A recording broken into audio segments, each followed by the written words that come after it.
हमारे चैनल में। मैं हूं आपके साथ शिखा कौशिका। चलते हैं हमारी कुछ खास रिपोर्ट की तरफ।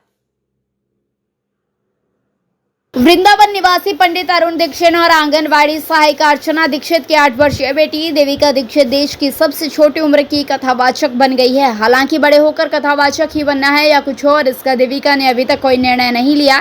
देविका दीक्षित लखनऊ के मोहनलालगंज क्षेत्र के सिसिंडी गांव में आई हुई थी और समाचार इंडिया A to Z के उप संपादक अभिलेष दीक्षित से विशेष बातचीत कर रही थी।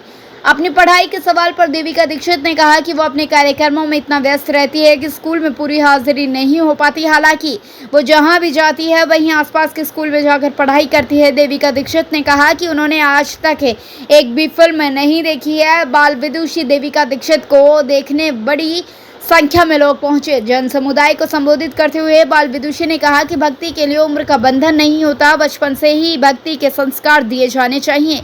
उन्होंने कहा कि ध्रुव की सौतेले मां सुरुचि के द्वारा अपमानित होने पर भी उसकी मां सुनीति ने धैर्य नहीं खोया, जिससे एक बहुत बड़ा संकट टल गया। परिवार को बचाए रखने के लिए धैर्य संयम की नितांत आवश्यकता रहती है। इस दौरान उन्होंने कहा कि पाप के बाद कोई व्यक्ति नरकगामी हो, इसके लिए श्रीमद् भागवत में श्रेष्ठ उपाय प्रायश्चित है बताया है। बाल विदुषी ने कहा कि जब तक जीव माता के गर्भ में रहता है तब तक वो बाहर निकलने के लिए छटपटाता रहता है। उस समय वो जीव बाहर निकलने के लिए ईश्वर से अनेक प्रकार के वादे करता है, मगर जन्म लेने के पश्चात सांसारिक मोहमाया में फंसकर वो भगवान के लिए किए गए वादों को भूल जाता है। इसके परिणाम स्वरूप उसे 84 लाख योनि भोगनी पड़ती है। बाल विदुषी ने कहा कि व्यक्ति अपने जीवन में जिस प्रकार के कर्म करता है उसी के अनुरूप उसे मृत्यु मिलती है।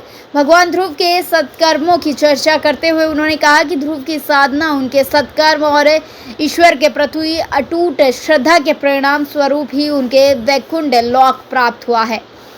आपको बता दें तो ये किसी को भी नहीं पता है, तो ऐसे में आप जीवित रहते हुए अपने समय को क्यों बर्बाद करते हैं। कथा व्यास ने कहा कि मानव जीवन का मोल पहचाने और इसको प्रभु के चरणों में सौंप दें, इसी से निश्चित ही कल्याण होगा।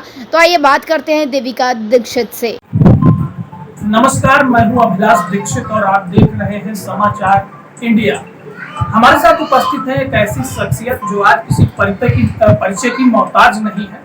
देविका दीक्षित नाम है और 3 साल की उम्र से ही इन्होंने कथा भगवान से जुड़ाव रहा है इनका, कथा सुनाना स्टार्ट किया था। आज हम बात करेंगे, सीधे हमारे साथ उपस्थित हैं, तो हम बात करेंगे कि आखिर ऐसा क्या रहा कि 3 साल उम्र से 3 साल की उम्र से ही इन्होंने कथा में अपना रुझान क्यों दिया। मैम, बहुत बहुत स्वागत है आपका हमारे चैनल में। समाचार इंडिया के द्वारा और मेरी तरफ से सभी दर्शकों को जय श्री राधे, जय श्री श्याम। जानकारी मिली है कि 3 साल से आपने कथा कहना प्रारंभ किया था, तो ऐसा क्या रहा, इसमें आपको प्रेरित किया? क्योंकि 3 साल की जो उम्र होती है वो ऐसी उम्र होती है कि बच्चा अपना निर्णय नहीं ले पाता कि हमें किस ओर जाना है, क्या हमारा एम रहेगा। तो आपको कहाँ से प्रेरणा मिली कि आपने कथा और भगवान से लगा? 5.5 साल की उम्र से हम कथा कर रहे हैं जी। और जो भी न्यूज चैनल वाले आते हैं सभी यही पूछते हैं कि आपको इतनी छोटी उम्र में आप कैसे कथा करने लगे, खेलने की उम्र होती है, फिर आप कथा क्यों कर रही हैं, क्यों जा रहे हैं। तो देखिए, ठाकुर जी ने हमें प्रेरणा दी और हम ठाकुर जी की लीलाओं का वर्णन लोगों को सुनाने लगे, भगवान का ही संदेश देने लगे लोगों को। और अभी तक लगभग 90-92 कथाएं हो चुकी हैं, जिसमें भागवत कथा भी रही, राम कथा भी और शिव महापुराण भी हमने की। 90-92 कथा जी। और देखिए, अब रही बात इतनी छोटी सी उम्र में हम ये सब क्यों करने लगे, तो आप सभी ने ध्रुव जी, जैसे भागवत में ध्रुव जी की कथा को सुना ही होगा कि छोटे से ध्रुव जी जंगल गए और उन्हें भगवान के दर्शन हुए, उन्हें गुरु मिले और गुरु ने ऐसा मंत्र दिया कि उन्हें भगवान के दर्शन हुए। तो आपने भागवत में एक और प्रहलाद जी की कथा को भी सुना होगा, और सिर्फ ध्रुव जी, प्रहलाद जी आदि ऐसे कई छोटे छोटे कथाओं में जो ऐसे प्रसंग आते हैं जिनमें छोटे छोटे बच्चे, अगर आप तुलसी अभी कल परसों से ही तुलसी जयंती का प्रोग्राम है हमारा। जी। हम गुजरात जा रहे हैं, तो तुलसीदास जी की अगर आप जीवन कथा सुनेंगे तो उन्होंने भी अपने जीवन में कितना संघर्ष किया। जी। बचपने में उनके माता पिता की मृत्यु हो गई, उसके बाद बाबा तुलसीदास जी ने भी बहुत संघर्ष किया और तब जाकर रामचरितमानस की इतने बड़े ग्रंथ की रचना की। तो ऐसे ही संघर्ष हर व्यक्ति को करना पड़ता है और इतनी छोटी सी उम्र में ये सब भगवान की भक्ति में हम लगे सब ठाकुर।